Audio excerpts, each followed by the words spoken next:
Come fix dawn of the dance Draculaura with me.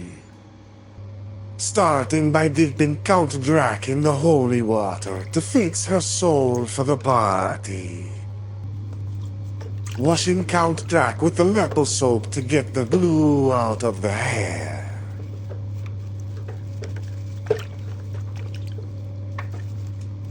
Wash the roots and glue spots well. Now brushing the hair from the ends to detangle and prevent it from damage. I have party before dawn, I need my hair served.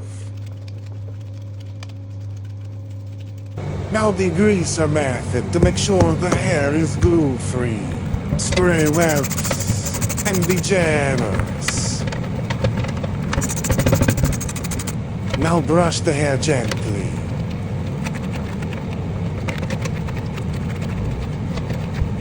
Now my favorite part, conditioning the hair when gonna serve tonight.